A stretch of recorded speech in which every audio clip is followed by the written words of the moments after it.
सब लोग बहुत अच्छे होंगे, बहुत अच्छे से पढ़ाई भी कर रहे होंगे। कल मेरी क्लास नहीं हो पाई थी, कल मेरी तबीयत ठीक नहीं थी, तबीयत मेरी आज भी ठीक नहीं है। ये देखो बहुत ज्यादा परेशानी हो रही है बोलने में भी, है ना, लेकिन कोई बात नहीं, पढ़ेंगे, ज्यादा ना पढ़े, थोड़ा बहुत पढ़ेंगे। पता नहीं क्लास ले पाऊंगे नहीं ले पाऊंगे। सभी का भाई स्वागत है बायोलॉजी की इस क्लास में। कैसे हैं आप सब लोग? मैं उम्मीद करती हूँ कि आप सब लोग अच्छे होंगे, बहुत अच्छे से पढ़ाई कर रहे होंगे। मेरी तरह बीमार तो बिल्कुल भी नहीं होंगे। मैं बीमार नहीं हूँ, मेरा गला चोक है और गले में बहुत तगड़ा वायरस ने एकदम टॉन्सिल फैला दिए हैं, तो इसे ठीक होने में थोड़ा टाइम लगता है बेटा, है ना। और हम मास्टरों का काम ही गले से बोलने का होता है।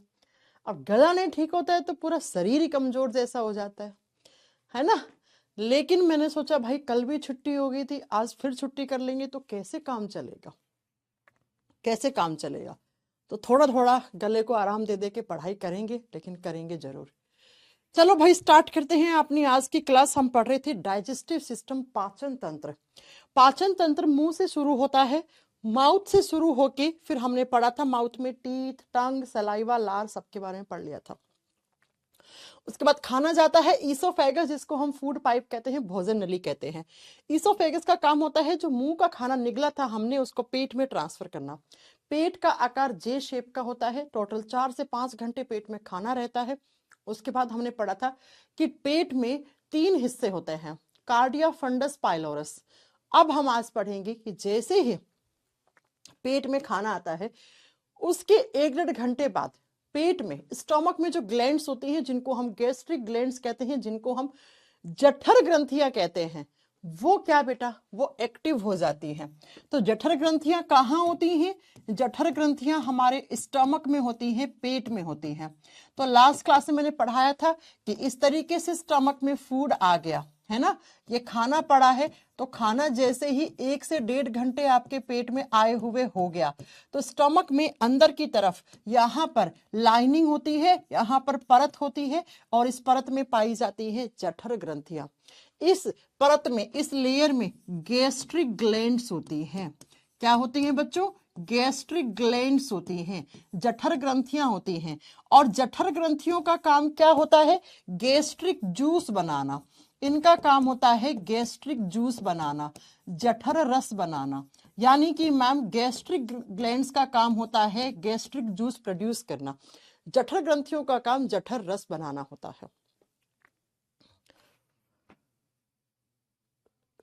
है ना। चलो अब बात ये आती है बच्चों कि ये जो गैस्ट्रिक ग्लैंड्स होती हैं कैसे गैस्ट्रिक जूस बनाती हैं, उसमें क्या क्या होता है, ये सारी चीजें हमें डिटेल में पढ़नी है। सुनो बच्चों, मेरी बात को बहुत ध्यान से समझना। यहाँ से ये लास्ट क्लास तक पढ़ा चुके थे, अब आज की क्लास की शुरुआत हो रही है। बच्चों ये जो गैस्ट्रिक ग्लैंड्स होती है ना हमारे पेट में, इन गैस्ट्रिक ग्लैंड्स में 2 टाइप की सेल्स होती हैं। यहां से क्वेश्चन बनेगा, ठीक है। जठर ग्रंथियों में 2 प्रकार की कोशिकाएं होती हैं। जठर ग्रंथियों में 2 टाइप्स ऑफ सेल्स होती हैं, 2 प्रकार की कोशिकाएं होती है। लिखो, in gastric glands 2 types of cells are present. 2 प्रकार की कोशिकाएं पाई जाती हैं, 2 प्रकार की सेल्स पाई जाती हैं। अब कौन कौन सी सेल्स हैं, सबसे पहले तो आपको ये बताना पड़ेगा, क्योंकि एग्जाम में यहां से क्वेश्चन आता है। गैस्ट्रिक ग्लैंड में 2 टाइप की जो सेल्स हैं, उन सेल्स में जो पहली सेल्स होती हैं उनको हम क्या कहते हैं? जो पहली सेल्स होती हैं बच्चों, उनको हम बोलते हैं chief cells. Chief cells Hindi में बोलते हैं मुख्य कोशिकाएं। इन्हें क्या बोलते हैं हिंदी में? मुख्य कोशिकाएं। और जो इसी, पहले सुनो, चीफ सेल्स का एक नाम और भी होता है। इन्हीं, बाप रे गला तो बिल्कुल इन्हीं चीफ सेल्स का एक नाम और भी होता है बच्चों, इन्हीं को बोलते हैं हम पेप्टिक सेल्स। इनका दूसरा नाम क्या होता है? Peptic cells. तो पहले प्रकार की कौन सी कोशिकाएं होगी? मुख्य कोशिकाएं या पेप्टिक कोशिकाएं? एक ग्रुप डी का पूछा हुआ क्वेश्चन है बच्चा, जो ग्रुप डी के लिए तैयारी कर रहे हो ध्यान से सुन लो, यहां से क्वेश्चन आया हुआ है। और जो दूसरे टाइप की सेल्स होती हैं उनका नाम होता है ऑक्सिंटिक सेल्स। ऑक्सिंटिक सेल्स, या उनका ही दूसरा नाम होता है पेराइटल सेल्स।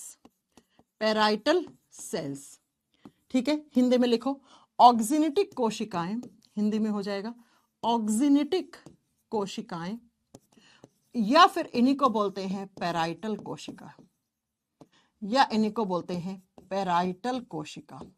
बच्चों सबसे पहला क्वेश्चन सुनो, इन सेल्स में नाम देके कोई भी पूछ ले, ये चारों नाम आ जाए, ये चारों नाम आ जाए, पूछे कि chief cells, peptic cells, oxyntic cells या पैराइटल सेल्स कहां पे प्रेजेंट होती है, मुख्य कोशिकाएं, पेप्टिक कोशिकाएं, ऑक्जेनेटिक कोशिकाएं या पैराइटल कोशिकाएं कहां पे पाई जाती है।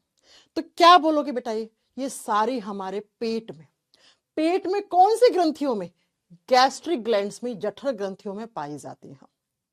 बता दोगे, कोई डाउट नहीं है? हाँ मैम, हम बहुत बढ़िया से पढ़ा देंगे, बता देंगे।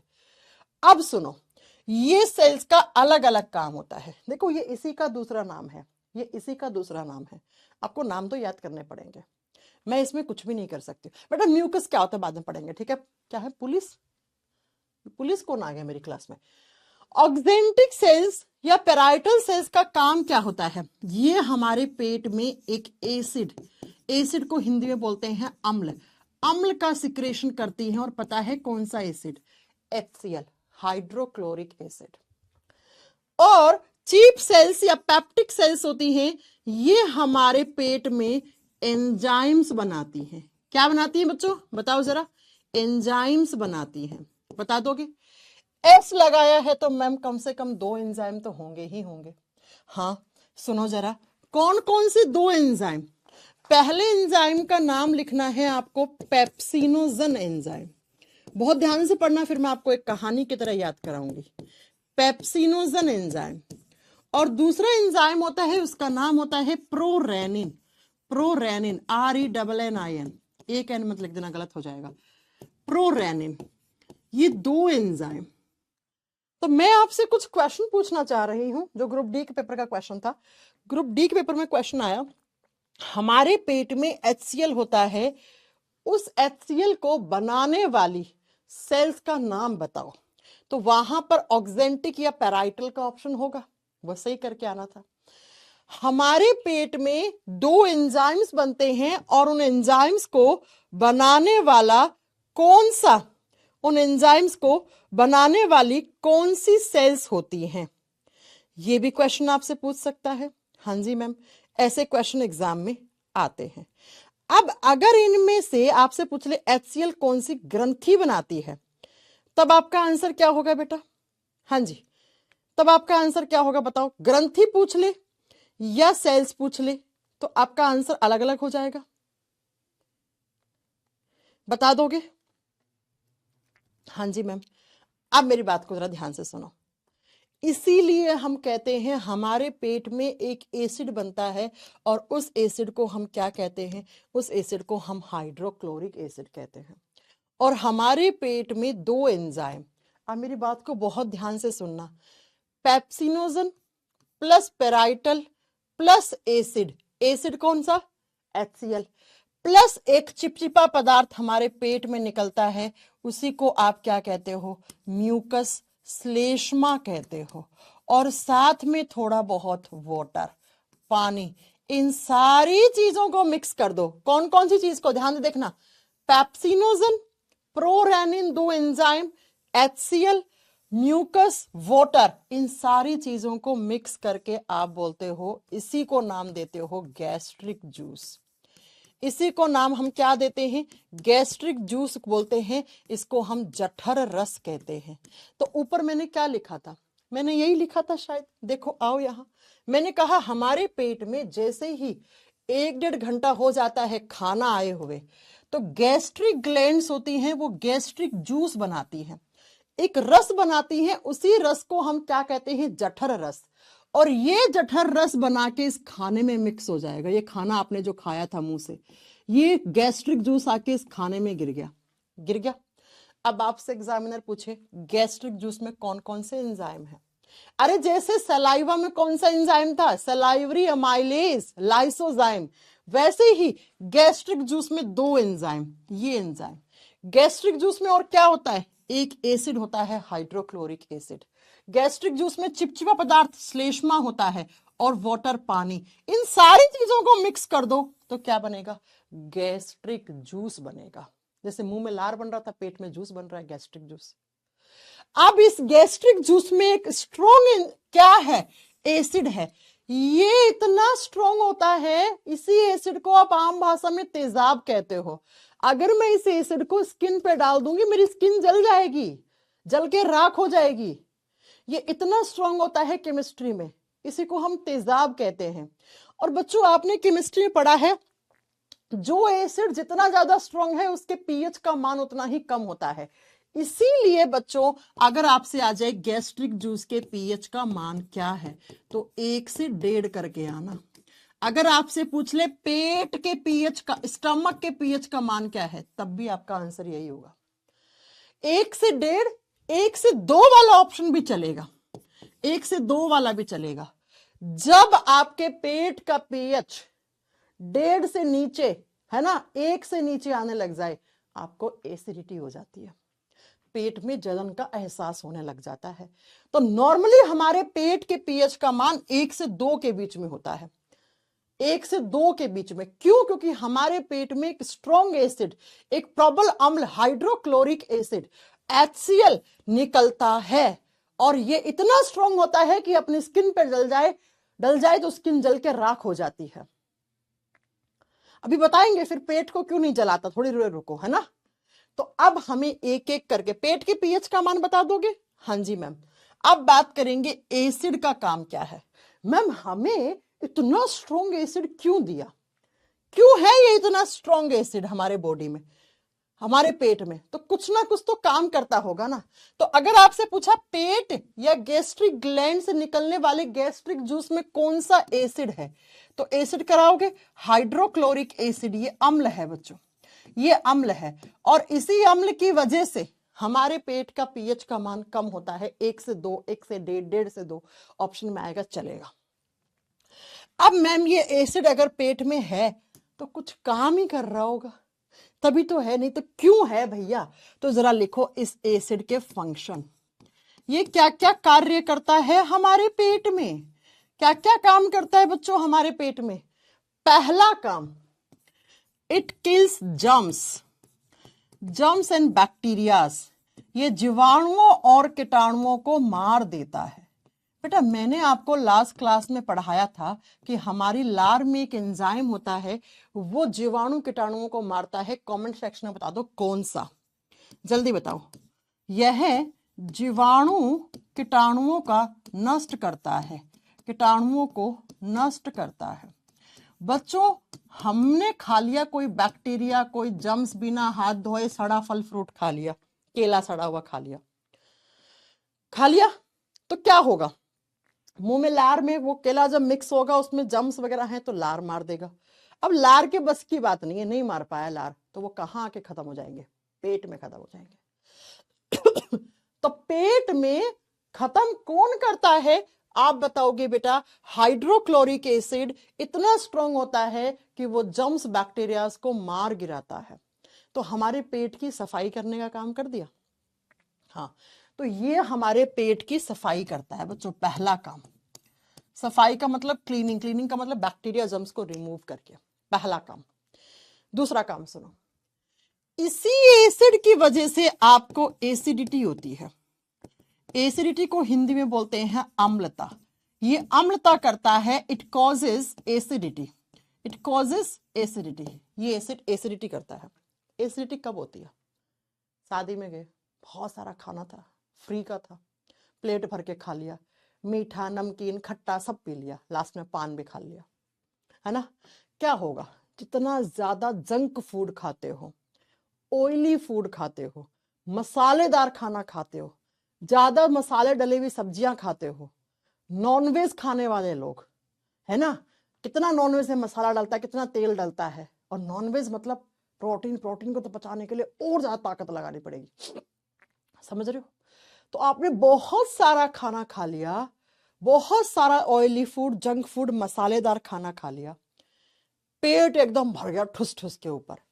अब जितना खाना खाया है उतने ही खाने को पचाने के लिए गैस्ट्रिक जूस ज्यादा चाहिएगा पेट में। ज्यादा गैस्ट्रिक जूस यानी ज्यादा HCl निकलेगा। भाई HCl किस में होता है? गैस्ट्रिक जूस में होता है, जठर रस में होता है।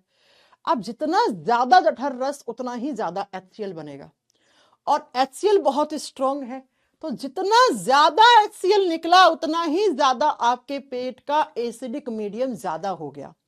अब एसिड क्या होते हैं? एसिड जला देते हैं। एसिड की एक कैरेक्टर होती है, लक्षण होती है, जिस जगह होते हैं उस जगह को जला देंगे, और स्ट्रॉन्ग एसिड होगा तो वो तो जलन सबसे पहले पैदा करेगा। तो प्यारे बच्चों, जितना ज्यादा एसिड निकला इतनी ही ज्यादा आपको एसिडिटी हो गई, यानी कि इस एसिड के ज्यादा निकलने से आपको पेट में जलन होगी। जलन होगी, ब्लोटिंग, इंग्लिश में ब्लोटिंग बोलते हैं, हिंदी में बोलते हैं पेट फूल गया यार, पेट टाइट हो गया, पेट टाइट हो गया, फूल गया, इंग्लिश में बोलते हैं ब्लोटिंग हो गई। पेट फूल जाएगा, टाइट हो जाएगा, पेट में जलन होएगी, खट्टी खट्टी डकारें आएंगी, उसी को आप एसिडिटी कहते हैं। तो एग्जाम में आ जाए एसिडिटी किस एसिड के कारण होता है? HCl के कारण होता है। ठीक है, अब क्या होता है? आपको एसिडिटी होगी, खट्टी खट्टी डकार आ रही है, गैस पास नहीं हो रही, भाई बहुत ज्यादा पेट टाइट हो गया। आप क्या करते हो? आप इनो लेते होंगे, है ना? इनो को एक गिलास पानी में घोल के पी लेते होंगे। या एक बहुत ही कॉमन दवाई आती है डाइजीन, है ना? जब आपको अपच हो जाता है, पेट फूल जाता है, टाइट हो जाता है, तो आप डाइजीन दवाई ले आते हैं, मुंह में रखते हैं, थोड़ी देर के बाद गायब हो जाती है, चूस लेते हैं उसको ना। ठीक है, राइट? तो अब क्या होता है? इनो और डाइजीन, इनो और डाइजीन का नेचर होता है बेसिक। ये एसिडिटी को खत्म करते हैं, और जो भी टैबलेट्स या जो केमिकल्स, जो रसायन, जो यौगिक एसिडिटी को खत्म करते हैं उनको एंटाएसिड कहते हैं। तो इनो कैसी दवाई है? एंटाएसिड। डाइजीन कैसी दवाई है? एंटाएसिड। तो प्यारे प्यारे बच्चों, क्या हुआ? पेट में HCl निकल रहा था, आपने इनो पी लिया। इनो में, इनो का नेचर क्या होता है? इनो बेसिक नेचर का होता है, क्षारीय प्रकृति का होता है, क्योंकि इनो में एक बेस होता है, कौन सा? Magnesium hydroxide. ठीक है, मैग्नीशियम हाइड्रोक्साइड ये बेस है। तो एग्जाम में क्वेश्चन पूछा हुआ इनो का नेचर क्या है? बेसिक, क्षारीय प्रकृति का इनो।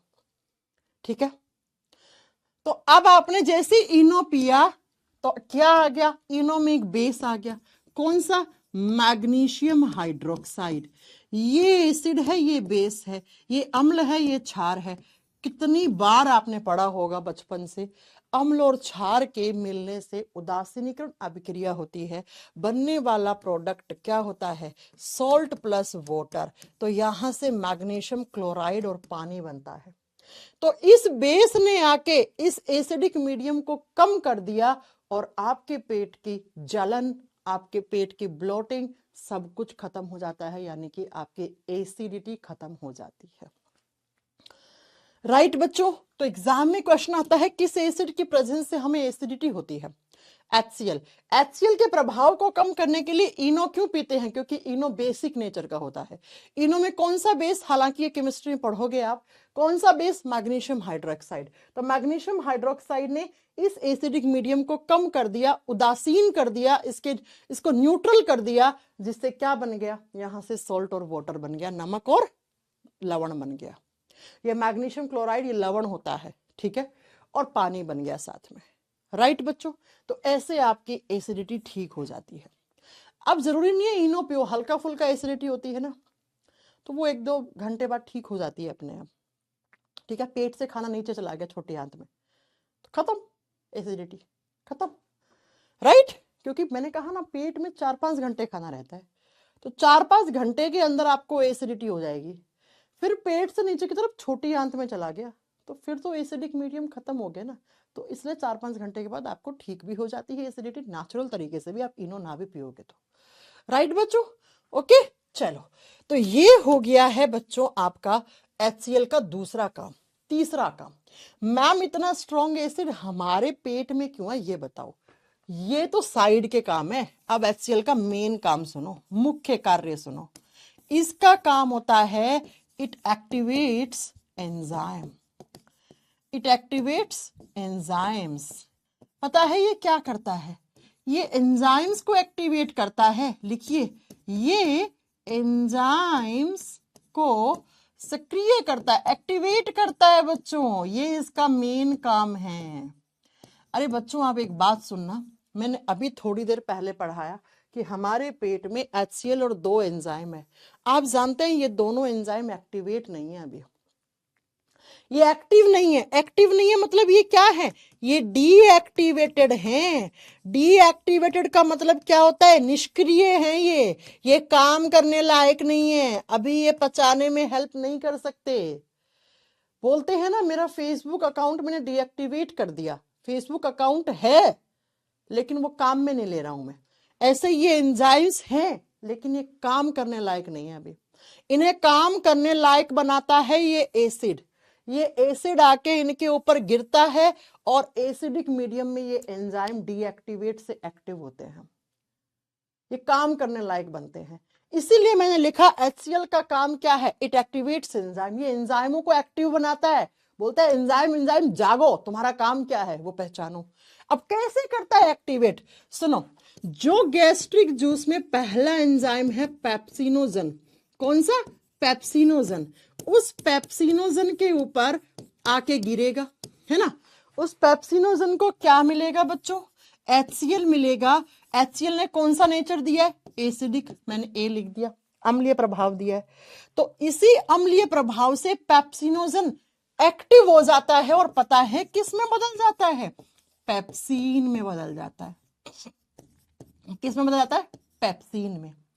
ऐसे ही जो क्या है बच्चों, पैराकेसीन है, कौन सा, यहां पर प्रोरेनिन। अच्छा अपन पहले पैराकेसीन तो छोड़ो, बाद की बात है, पहले ये तो पढ़ो, आपको नहीं तो कंफ्यूज होगे। हाँ, दूसरा एंजाइम कौन सा है, प्रोरेनिन एंजाइम, ठीक है, प्रोरेनिन।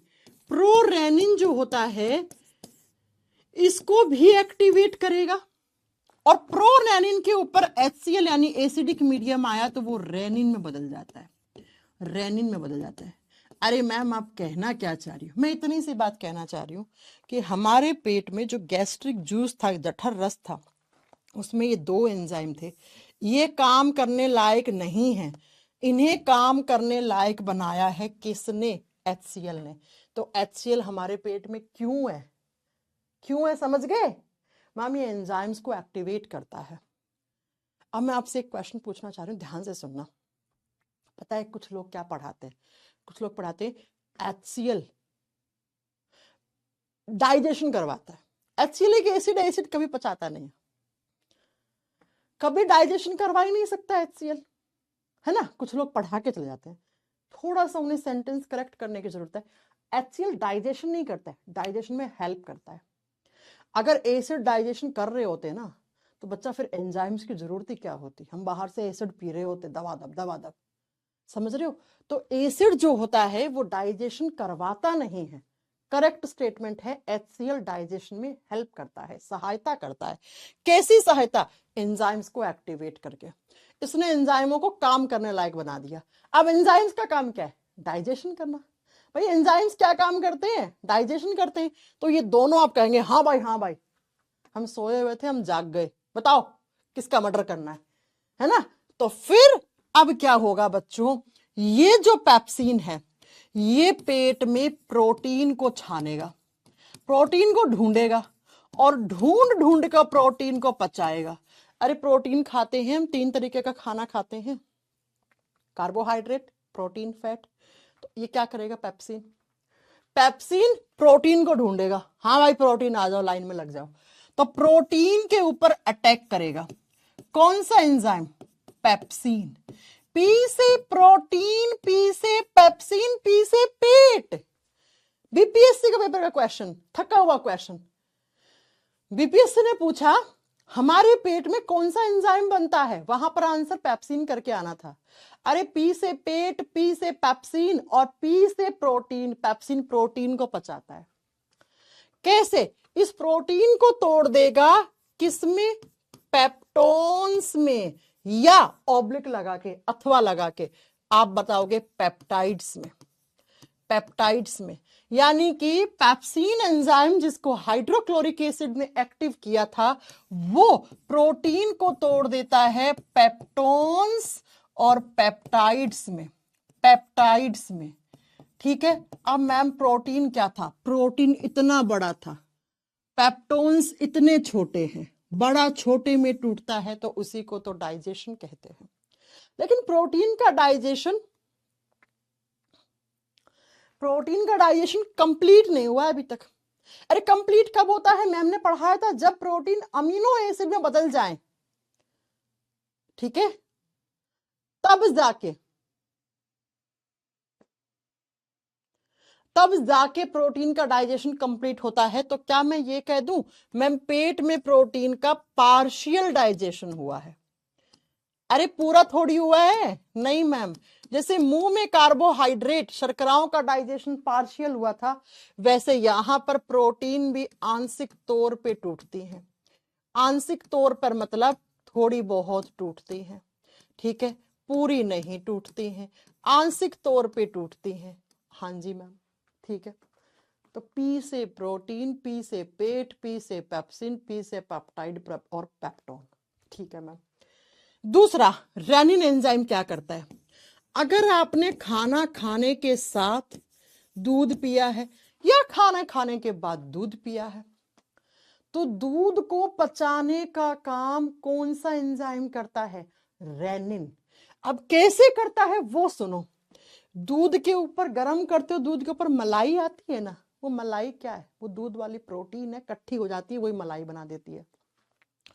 मिल्क में एक प्रोटीन होती है, उस प्रोटीन को केसीन प्रोटीन कहते हैं। ये केसीन पता है क्या? ये प्रोटीन है, केसीन प्रोटीन है ना।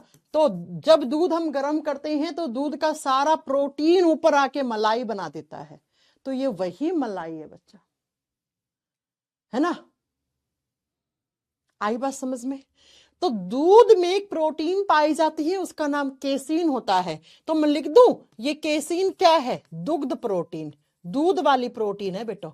इंग्लिश में लिखना मिल्क शुगर, मिल्क शुगर है ये दूध वाली प्रोटीन है। तो क्या करेगा रेनिन? रेनिन इस दूध वाली प्रोटीन को पचाएगा, क्योंकि ये दोनों एंजाइम प्रोटीन को पचाते हैं, राइट। तो केसीन को कैसे पचाता है? केसीन को बदल देता है पैरा केसीन में। केसीन को किस में बदल देता है? पैरा केसीन में बदल देता है बच्चों। कौन सा enzyme? Rennin enzyme, rennin enzyme. तो रेनिन एंजाइम ने दूध वाली प्रोटीन को पचाया, केसीन को पैरा केसीन में बदल दिया। अब बच्चों ये जो पैरा केसीन होती है ना, इस पर पेप्सिन आता है, और ये पता है क्या करता है? इस पैरा केसीन को पेप्टोन्स या पेप्टाइड्स में तोड़ देता है। इस पैरा केसीन को पेप्टोन्स या पेप्टाइड्स में तोड़ देता है। हिंदी में सेम नाम है, पेप्टोन्स पेप्टाइड्स। अब मैं आपसे एक क्वेश्चन पूछ रही हूं, मेरे को बहुत ध्यान से आंसर देना। हमारे पेट में कौन से खाने के न्यूट्रिएंट का डाइजेशन होता है? आप देख लो बच्चों, ये भी प्रोटीन है, ये भी प्रोटीन है, इसीलिए हम कहते हैं सबसे ज्यादा हमारे पेट में प्रोटीन का डाइजेशन होता है। पेट में कार्बोहाइड्रेट और फैट का डाइजेशन नहीं होता है। किसका होता है? आप बताओगे बच्चा, प्रोटीन का। या तो आपने प्रोटीन दूध के रूप में लिया है, दूध पिया है, तो नहीं लिया तो प्रोटीन के लिए आप दाल खाते हो, सोयाबीन खाते हो, है ना। सब्जियों में भी प्रोटीन होता है। आपने अंडा खाया होगा, नॉनवेज खाते हैं जो लोग नॉनवेज खाते हैं उनके अंदर नॉनवेज में बहुत सारा प्रोटीन होता है ना बच्चों। तो हमारे पेट में सबसे ज्यादा डाइजेशन किसका होता है? प्रोटीन का होता है। लेकिन क्या प्रोटीन का पूरा डाइजेशन हो रहा है? नो मैम, पार्शियल डाइजेशन हो रहा है। आई बात समझ में? एग्जामिनर कैसे क्वेश्चन पूछेगा, आगे बात समझ में? अब आ जाओ, मैं कुछ आपको बातें बता दूं जो एग्जामिनर भी पूछता है और तुम्हें एग्जाम की दृष्टि से बहुत जरूरी है जानना। आओ नोट डाल के सबके डाउट खत्म कर देती हूं अभी। पहला क्वेश्चन, छोटे बच्चे होते हैं, दूध ज्यादा पीते हैं, है ना। जैसे हमारा पृथ्वी दूध ही पी रहा है अभी, नहीं लेकिन अब तो खाना खाना भी दाल वाल खाना उसने शुरू कर दिया है। लेकिन दूध जब 6 महीने तक बच्चा होता है तब तो माँ का दूध सर्वोत्तम आहार होता है, दूध पीते हैं। तो बच्चों में सर्वाधिक मात्रा में पाए जाने वाला एंजाइम कौन सा है? रेनिन। रेनिन का सिक्रेशन बच्चों में ज्यादा होता है। चाइल्डहुड स्टेज में बच्चों में सबसे ज्यादा बनने वाला एंजाइम है बच्चों ये। सबसे ज्यादा बनने वाला एंजाइम। अब क्या होगा, धीरे धीरे बच्चे बड़े होने लगते हैं, दूध पीना बंद कर देते हैं, है ना, कर देते हैं ना दूध पीना बंद। तो जब भाई दूध ही नहीं पी रहे हो तो धीरे धीरे रेनिन बनना बंद हो जाएगा। अब आप में दूध में बहुत सारा कैल्शियम होता है, कैल्शियम हड्डियों को मजबूत बनाता है, दांतों को मजबूत बनाता है, जोड़ों को मजबूत बनाता है। अब धीरे धीरे आपके जोड़ों वोड़ों में दर्द होगा, आप दूध नहीं पियोगे ढंग से, डॉक्टर के पास जाओगे, डॉक्टर क्या बोलेगा, डॉक्टर बोलेगा कि भाई साहब आप दूध तो छोड़े हुए 10 साल हो गए आपको, तो कैल्शियम वैल्शियम की कमी होगी, इसलिए जोड़ों वोड़ों में दर्द हो रहा है, दूध पियो। अब अचानक से 10 साल बाद दूध पियोगे तो क्या 10 साल बाद तुम्हारे हिसाब से थोड़ी ना तुम्हारा डाइजेस्टिव सिस्टम काम करेगा। तो क्या 10 साल बाद क्या आपके बॉडी में रेनिन निकलेगा, नहीं निकलेगा, रेनिन नहीं निकलेगा। तो अब वो दूध आपको नुकसान पहुंचाएगा। इसीलिए भूले भटके 5-7 दिन में 1-2 बार दूध पी लिया करो, ताकि कैल्शियम वगैरह प्रोटीन वगैरह सब कुछ मिलता रहे। इसीलिए कहते हैं कि बूढ़े बुजुर्ग लोगों को दूध नुकसान करना शुरू कर देता है ना, इसीलिए करता है क्योंकि भाई बूढ़े बुजुर्ग लोगों ने जवानी में दूध पिया नहीं, अब अचानक से 20 साल बाद दूध पी रहे हैं, तो वो दूध थोड़ी ना पचेगा, अब उनमें रेनिन थोड़ी ना निकलेगा। इसलिए थोड़ा बहुत भूले भटके 5-7 दिन में 1 आधा ग्लास दूध पी लिया करो, ठीक है, राइट। तो आपसे एग्जाम में पूछे बच्चों में सर्वाधिक मात्रा में पाए जाने वाला एंजाइम कौन सा होता है, रेनिन। रेनिन किसको पचाता है, दूध को पचाता है। छोटा बच्चा होता है वो मुंह से वापस दूध गिराता है तो फटा हुआ दूध आता है, देखा कभी छोटे बच्चे का, क्यों, क्योंकि छोटे बच्चे के दूध में जो कैसीन थी वो पैरा कैसीन में बदल जाती है, और यही पैरा कैसीन बच्चा जब उल्टी करता है ना तो उस उल्टी में बाहर निकालता है, और यही वो फटा हुआ दूध होता है। जो बच्चा मुंह से निकालता है वो पैरा कैसीन निकालता है, ठीक है, ओके बच्चों, हाँ जी मैम, आ गई बात समझ में। पहला क्वेश्चन। दूसरा क्वेश्चन सुनो, एग्जाम में आता है, सांप होते हैं, हाँ जी मैम, आपने सुना सांप को दूध नहीं पिलाना चाहिए, नहीं पिलाना चाहिए सांप को दूध, वो उसके लिए जहर का काम करता है। अब आपको सांप तो जहरीले ही होते हैं, तो और जहर क्यों बढ़ाना है भाई। सांप में रेनिन एंजाइम नहीं पाया जाता है, तो सांप में अगर ये एंजाइम नहीं है तो क्या सांप में वो दूध पचेगा, नहीं ना, तो उसको नुकसान ही पहुंचाएगा। इसलिए बोलते हैं सांप को दूध पिलाना मतलब, समझ रहे हो ना, आप आगे समझ रहे होंगे, राइट बच्चों, बात समझ में आ गई, ओके। दूसरा क्वेश्चन, तीसरा क्वेश्चन सुनो यहां से, क्या मैम आपने कहा HCl इतना ज्यादा स्ट्रॉन्ग है कि आप उसको स्किन पर डालोगे तो जल जाएगी त्वचा, राख हो जाएगी जल के, और मैम पेट में भी HCl है, वो राख क्यों नहीं होता है, क्यों, क्योंकि हमारे पेट में देखो ऐसे अंदर की, देखो यहां गैस्ट्रिक ग्लैंड है, मान लो यहां से HCl निकल रहा है इस लेयर से, और इसी लेयर के आगे की तरफ एक लेयर और होती है बच्चों, इस लेयर को बोलते हैं म्यूकस लेयर। क्या बोलते हैं, म्यूकस लेयर, हिंदी में कहते हैं श्लेष्मा परत, श्लेष्मा परत। और ये क्या निकालती है, ये एक चिपचिपा पदार्थ म्यूकस निकालती है, श्लेष्मा निकालती है, और पता है ये श्लेष्मा बेसिक नेचर का होता है। तो यहां से एसिड यहां से बेस, तो न्यूट्रल हो रही है ना, रिएक्शन क्या हो रही है, न्यूट्रल हो रही है, उदासीन हो जाता है एसिड का प्रभाव, एसिड अपना ज्यादा प्रभाव नहीं दिखा पाता है। हाँ, एसिडिटी तभी होगी जब यहां से म्यूकस कम निकल रहा है, एसिड ज्यादा निकल रहा है, तो भाई एसिडिक मीडियम ज्यादा तो पेट में जलन होगी, है ना। मैम जो सपेरे लोग होते हैं वो सांप को दूध पिलाते हैं, नहीं पिला, अब इतना नॉलेज थोड़ी होता है सपेरों को, उन्होंने पढ़ा थोड़ी है, ठीक है, राइट बच्चों। तो याद रखिएगा हमारा पेट जल के राख क्यों नहीं होता, क्योंकि HCl के प्रभाव को कम करने के लिए एक और चिपचिपा पदार्थ निकलता है, किस लेयर से, म्यूकस लेयर। हमारे पेट में अंदर की तरफ म्यूकस लेयर भी होता है, जो लेयर बेसिक नेचर का म्यूकस चिपचिपा पदार्थ निकालता है, और वो बेसिक जाकर एसिड को न्यूट्रल करता रहता है, जिसकी वजह से हमारा पेट जो है वो जल के राख नहीं होता। अगर ये म्यूकस लेयर नहीं होता तो भाई एक दिन आप सो के उठते पेट गायब, पेट तो जल के राख हो गया, है ना, पेट तो क्या हो गया, जल के राख हो गया। तो ये तीसरा क्वेश्चन एग्जाम में आता है, पेट के पीएच का मान बताओ, तो बताओ जरा, स्टमक के पीएच का मान क्या करके आओगे? 1 से 2 वाला ऑप्शन सही है, 1 से 1.5 वाला ऑप्शन सही है।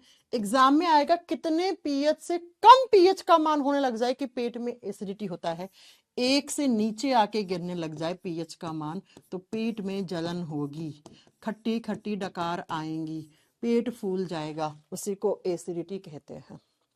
अब अगला क्वेश्चन आप बताओगे मेरा। बच्चों, हमारे माउथ में कार्बोहाइड्रेट का डाइजेशन हुआ था, शर्कराओं का पाचन हुआ था। थोड़ी बहुत कार्बोहाइड्रेट मुंह से पच के आई थी, कहां? पेट में। पेट में प्रोटीन का पाचन हो गया। पेट में कार्बोहाइड्रेट का नहीं हुआ, फैट का नहीं हुआ, सिर्फ किसका हुआ?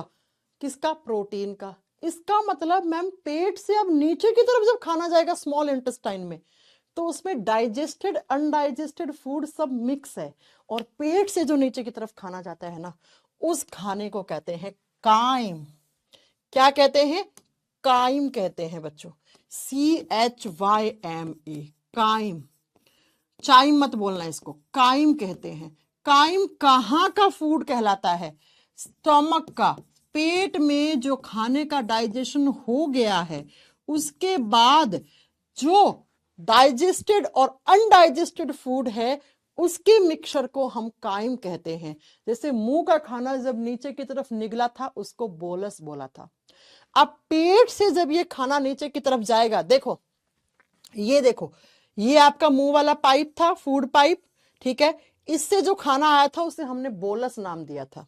अब पेट में भी तो प्रोटीन पच गया, कार्बोहाइड्रेट यहां से पचा हुआ था, फैट बिल्कुल भी अभी तक नहीं पचा है। तो पेट से जब इस आंतड़ी में जाएगा ना खाना, इन आंतड़ियों में, तो इस पेट से जो बाहर पेट से निकल के आंतड़ियों में जा रहा है, उस फूड को काइम कहते हैं बच्चा, CHYME, काइम कहते हैं। आई बात समझ में? क्या मेरी बात समझ में आई आप लोगों को? काइम कहाँ का खाना होता है? आ गई होगी। तो आप ये बात बहुत अच्छे से समझ गए होंगे कि मैम अब हमारे पेट में प्रोटीन का पार्शियल डाइजेशन होने के बाद पेट से नीचे की तरफ खाना कहाँ जाएगा? स्मॉल इंटेस्टाइन में जाएगा। लेकिन पेट से जो खाना आया है, उस खाने में प्रोटीन का पार्शियल डाइजेशन हो चुका है, और मुंह से जो खाना नीचे की तरफ गया था, उसमें कार्बोहाइड्रेट यानी शर्कराओं का पाचन हो चुका है। खत्म। कहानी की तरह पढ़ा दिया मैंने। कुछ डाउट नहीं होगा? हाँ मैम, नहीं होगा। ठीक है। तो दूध में कौन सी प्रोटीन होती है बता दो जरा? Casein protein. दूध में प्रोटीन केसिन होती है। अभी मैंने कार्बोहाइड्रेट की बात नहीं की है। आप जानते हो दूध में बहुत कुछ होता है, इसलिए तो बच्चा दूध पी के जिंदा रह लेता है 6, 7, 8 महीने तक, 1 साल तक। तुम लोग दूध पी लो डेली, खाना रोटी वोटी मत खाओ, जिंदा रहोगे, नहीं मरोगे। हाँ, आप आधा लीटर सुबह दूध पी लो, आधा लीटर शाम में दूध पी लो, 1 साल तक तुम्हें कुछ नहीं होगा। क्यों? क्योंकि दूध में कार्बोहाइड्रेट, प्रोटीन, इम्यूनिटी देने वाली क्या एंटीबॉडीज, साथ में क्या मिनरल्स, कैल्शियम, सब कुछ है आपके। लेकिन हाँ, जिंदा रख लेगा दूध, लेकिन शरीर में कमजोरी पैदा कर देगा, क्योंकि दूध में विटामिन सी नहीं होता। सारी चीजें नहीं है ना, दूध में सारी चीजें नहीं है, लेकिन जिंदा रखने वाली चीजें हैं दूध में। चलो बच्चों, तो अब पेट से नीचे की तरफ खाना कहाँ आ गया है बच्चों? ये पेट था ऐसे, है ना बच्चों। इस पेट में यहाँ वाल्व कौन सा था बताओ? आप तुम लोग बताओ। इस वाल्व, इस कपाट का नाम क्या है? पाइलोरिक। ये ओपन हो जाएगा, ऐसे ऐसे ओपन हो जाएगा, सारा खाना नीचे की तरफ, और नीचे की तरफ ऐसे शुरू हो जाती हैं आपकी इंटेस्टाइन्स। ये आपके आंतें हैं। तो पेट का खाना कहाँ आ गया? आंत में। कौन सी आंत? 2 आंतें होती हैं, स्मॉल एंड लार्ज इंटेस्टाइन। तो पेट से नीचे की तरफ जो आंत होती है, उसको हम बोलते हैं स्मॉल इंटेस्टाइन, SI। चलो फुल फॉर्म लिख लो, स्मॉल इंटेस्टाइन्स। छोटी आंत, छोटी आंत। छोटी आंत की लंबाई कितनी होती है? सबसे पहले सुनो, इसकी लेंथ कितनी होती है? स्मॉल इंटेस्टाइन की जब आप लेंथ की बात करते हो, तो बच्चा इसकी लेंथ होती है 6 से 6.25 मीटर। हाँ, 6 से 6.5 मीटर भी हो सकती है। आपकी हाइट ज्यादा है, तो आपकी आंतड़ी लंबी होंगी ना, जिसकी हाइट ज्यादा होती है उसमें 6.5 मीटर, 6.25 मीटर तक की भी जा सकती है लंबी। जिसकी हाइट छोटी है उसमें 5 मीटर की भी नहीं होंगी पूरी। ठीक है, हम इतना ज्यादा, हाँ बच्चों ये ऐसी मुड़ी हुई होती हैं, देखो ना इस फोटो में ऐसी मुड़ी हुई है आंतड़ियां, इसलिए तुम्हें फील नहीं हो रही है। ये देखो एग्जैक्ट फोटो जो मैं आपको दिखा रही हूँ, इतनी मुड़ी हुई है आंतड़ियां इसलिए एहसास नहीं हो रहा है। लेकिन अगर छोटी आंत को बाहर निकाल के ऐसे निकालू ना, ऐसे 6 से 6.25 मीटर लंबा एरिया कवर कर लेंगी। राइट। अब बच्चों जब हम लार्ज इंटेस्टाइन की बात करते हैं वो सुनो, जब ये स्मॉल इंटेस्टाइन है, लार्ज इंटेस्टाइन की लंबाई की बात करते हैं ना, इधर लिख देते हैं क्योंकि इसके बाद आएगा ना LI। लार्ज इंटेस्टाइन की लंबाई सिर्फ 1 से 1.5 मीटर या 1 से 1.25 मीटर के लगभग होती है। ठीक है मैम, फिर इसको लार्ज क्यों बोला, इसको बड़ी आंत क्यों बोला, इसको छोटी आंत क्यों बोला है? सुनो, छोटी आंत की लंबाई ज्यादा होती है लेकिन इसका डायमीटर, इसका व्यास कम होता है। कितना? अप्रोक्स 1 इंच का। इसका ये जो डायमीटर है ना ये 1 इंच का है, जबकि बड़ी आंत का जो डायमीटर होता है वो 3 इंच का होता है। इसलिए हम इसको छोटी आंत बोलते हैं, इसको बड़ी आंत। अरे घर में 2 बहन होती है, एक छोटी बहन होती है, एक बड़ी बहन होती है। छोटी बहन की लंबाई ज्यादा होती है, बड़ी बहन की लंबाई कम होती है ना? ठीक है, फिर भी छोटी छोटी कहलाएगी, बड़ी बड़ी कहलाएगी, है ना बच्चों? तो स्मॉल इंटेस्टाइन का लंबाई ज्यादा है लेकिन उसका डायमीटर कम है।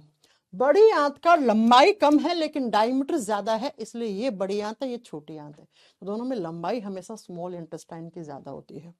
राइट बच्चों, अब स्मॉल इंटेस्टाइन के 3 पार्ट्स होते हैं। स्मॉल इंटेस्टाइन छोटी आंत के 3 हिस्से होते हैं। लिखो कौन कौन से। पहला हिस्सा होता है उसको बोलते हैं ड्यूडेनम। पहले हिस्से को हिंदी में या तो ड्यूडेनम ही लिखा हुआ आएगा या हिंदी, शुद्ध हिंदी में अंतर्ग्रहणी बोलते हैं ड्यूडेनम को। दूसरा स्मॉल इंटेस्टाइन का जो हिस्सा होता है उसको जैजुनम कहते हैं। दूसरे हिस्से को जैजुनम कहते हैं और तीसरे हिस्से को इलियम कहते हैं। तो स्मॉल इंटेस्टाइन के 3 भाग होते हैं, ड्यूडेनम, जैजुनम, इलियम। मैम दिखाओ तो माने। चलो ये लो फोटो। पेट, पेट से यहां से स्मॉल इंटेस्टाइन शुरू होगी। हाँ जी मैम, तो एक हिस्सा ड्यूडेनम, दूसरा जैजुनम, तीसरा इलियम, ये मिला के स्मॉल इंटेस्टाइन कहलाते। ये मिला के स्मॉल, ये कह 9 मीटर, बेटा अर्चना 9 मीटर का एलिमेंट्री कैनाल होता है। तुम कंफ्यूज हो रही हो एलिमेंट्री कैनाल और स्मॉल इंटेस्टाइन में, ढंग से नहीं पढ़ रही हो तुम क्लास में ना। ओके बच्चों, तो 3 हिस्सों में बटी हुई होती है स्मॉल इंटेस्टाइन, ड्यूडेनम, जैजुनम, इलियम। ये वाला हिस्सा, आप मेरी बात को ध्यान से समझना, ये वाला हिस्सा जो शुरू या पेट था, पेट से जस्ट नीचे आपके स्मॉल इंटेस्टाइन शुरू होगी, तो इस हिस्से को ड्यूडेनम कहते हैं। फिर ये वाला हिस्सा जैजुनम, और फिर लास्ट वाला हिस्सा कुछ ऐसा होता है, कुछ ऐसा होता है, और फिर यहां से लार्ज इंटेस्टाइन शुरू होती है, तो इसको हम इलियम कहते हैं। तो DJI, DJ DJ DJ Mukesh, DJ Mukesh, है ना? आगे बात समझ, राइट। अब बच्चों पेट से खाना आया ऐसे, ये खाना आ रहा है, कहाँ आ रहा है? स्मॉल इंटेस्टाइन में। स्मॉल इंटेस्टाइन के किस हिस्से में सबसे पहले खाना जाएगा? इसमें ही तो जाएगा, इसी में तो जाएगा खाना। खाना ड्यूडेनम में आ गया। अब क्या होता है, यहां की तरफ आपका एक ऑर्गन होता है लीवर, ऐसे, जो ऐसे डक्ट्स के थ्रू कनेक्ट होता है, लीवर। और फिर एक नीचे की तरफ पैनक्रियास, पेड़ के पत्ते जैसा ऑर्गन, मैं दिखाती हूं आपको, सुनो। ड्यूडेनम में जैसे ही खाना आया, देख रहे हो आप, ये वाला ड्यूडेनम है, दिखा रखा ना इसमें, दिखो आपको दिखाती हूँ, ये हिस्सा ड्यूडेनम है ये, और इसी ड्यूडेनम से ये रहा आपका एक ऑर्गन कनेक्ट, जिसको आप यकृत जिगर कहते हो, जिसको आप यकृत या जिगर कहते हो, और इंग्लिश में आप क्या कहते हो? लीवर। और यही इसी हिस्से से देखो ये पेड़ के पत्ते जैसा एक ऑर्गन पैनक्रियास जुड़ा हुआ होता है। और अच्छे से देखना है, आओ ये लो, ये स्मॉल इंटेस्टाइन का ड्यूडेनम हिस्सा, ये इसी ड्यूडेनम से पेड़ के पत्ते जैसा ये पैनक्रियास है, ये अग्नाशय है, और ये रहा यकृत, ये रहा लीवर, यकृत, जिगर। आपका, तेरे में जिगरा है क्या? वही जिगरा है ये। तो क्या मैं एक चीज लिख सकती हूं, मैं ये लिख सकती हूं ड्यूडेनम से दो ग्रंथियां कनेक्ट होती हैं। पहली ग्रंथि है उसको यकृत ग्रंथि कहते हैं, दूसरी ग्रंथि को पैनक्रियाज ग्रंथि कहते हैं, अग्नाशय ग्रंथि कहते हैं। मैं ऐसे कह सकती हूं, तो एग्जामिनर का भी यही क्वेश्चन है, छोटी आंत के किस हिस्से से यकृत जुड़ा हुआ होता है? खाना इसी ड्यूडेनम में है, खाना लीवर में नहीं जाता है, लीवर तो बाईपास रह गया, ठीक है, राइट बच्चों? खाना यहां नहीं आ रहा है, खाना पेनक्रियाज में नहीं आ रहा है, खाना इसी पाइप में है। इस पाइप को क्या बोल रहे हो? ड्यूडेनम, छोटी आंत में। खाना छोटी आंत में, खाना थोड़ा ना जाएगा यहां से निकल के बाहर, लेकिन इस खाने में लीवर अपना जूस, रस, पेनक्रियाज अपना रस इस खाने में डाल देता है। देखो नहीं आ रहा समझ में? इस फोटो से समझो। देखो खाना इसी पाइप में है, लेकिन लीवर देखो ये नली से, इस नली से यहां पर अपना जूस डाल दे रहा है। पेनक्रियाज भी एक डक्ट की सहायता से, देखो पेनक्रियाटिक डक्ट बोलते हैं उसको, अपना यहां पे जूस डाल देते हैं। तो जैसे ही आपका पेट से नीचे की तरफ छोटी आंत में खाना गया 5-10 मिनट के बाद क्या होता है? यहां से लीवर, यहां से पेनक्रियाज, यकृत, अग्नाशय अपना जूस डाल देते हैं। किसमें? खाने में। तो खाना कभी यकृत में नहीं जाता, ये याद रखना, है ना? हाँ, लवकेश ने बहुत अच्छा क्वेश्चन पूछा। फिर क्यों कहते हैं मैडम जी लीवर काम नहीं कर रहा है पचाने का? इसका आंसर आपको अगली क्लास में मिलेगा। फिर क्यों मैम दारू पीने से लीवर खराब हो जाता है? वाह सावन, तुमने पूछा पते की बात तो, है ना? तुमने पूछी बेटे पते की बात तो। इसका आंसर आपको अगले क्लास में पता लगे। आपको पता है अल्कोहल पेट में ही रहती है। अल्कोहल का डाइजेशन होना है तो अल्कोहल को पचाने का काम प्रोटीन वाले एंजाइम कर देते हैं, है ना? कल बताएंगे, अगली क्लास में बताएंगे आपको ऐसा क्यों, कि मैम फिर शराब तो पेट में जाती है और शराब पीने से लीवर क्यों खराब हो रहा है। हाँ, बहुत अच्छा क्वेश्चन पूछा तुमने, शानदार, है ना? ठीक है बच्चों, तो ये याद रखेंगे कि यकृत तो बाईपास है, लीवर बाईपास है, और रास्ता ये है खाने का, ये तो बाईपास रह गए, राइट? हाईवे यहां से निकल गया खाना लेके। अब हम पढ़ेंगे अगली क्लास में कि लीवर क्यों फिर डाइजेशन में रोल अदा करता है। अगर लीवर के पास खाना ही नहीं जा रहा है तो डाइजेस्टिव सिस्टम में मैम लीवर क्यों पढ़ा रही है, इसका आंसर हम अगली क्लास में बताएंगे। जितने भी आज तक लीवर के बारे में आपने बातें सुनी होंगी ना, सबका आंसर दूंगी, सबका आंसर दूंगी, ठीक है?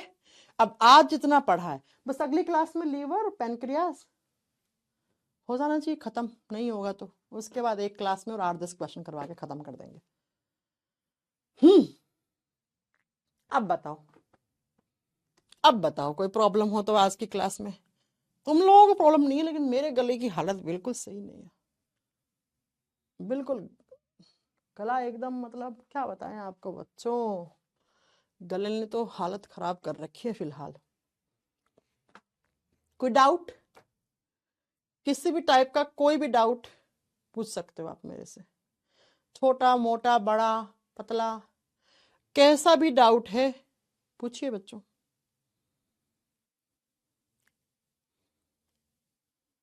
मैम आपका टेलीग्राम चैनल किस नाम से? साइंस बाय काजल सिहाग नाम से। और हाँ, मैं आपको बता दूं मेरी जो जनरल साइंस की किताब है उस पर 26 जनवरी पे ऑफर आने वाला है, बहुत ही अच्छा ऑफर आने वाला है। 26 जनवरी परसों ही तो है, तो मेरे यूट्यूब चैनल पे आ जाना, या टेलीग्राम चैनल है मेरा साइंस बाय काजल सिहाग नाम से। मेरे यूट्यूब का नाम है फ्यूचरकुल कोचिंग, यूट्यूब को सर्च कर लेना किस नाम से? फ्यूचरकुल कोचिंग, फ्यूचरकुल कोचिंग, इस नाम से मेरा यूट्यूब चैनल मिलेगा आपको, ठीक है? अगर आपको साइंस की बुक पे ऑफर चाहिए, ग्रुप डी वाले बच्चों तुम लोग तो बढ़िया आ जाना, प्रूफ दे के दिखाऊंगी पहले कि किस किस एग्जाम में कैसे क्वेश्चन आए मेरी बुक से, ठीक है? इस पे 26 जनवरी को मैं कुछ डिस्काउंट देने वाली हूँ, तो इस चैनल को सर्च करके सब्सक्राइब कर लेना, वहाँ पे 26 जनवरी को आपको डिस्काउंट मिल जाएगा। ओके बच्चों, बाय बाय, टेक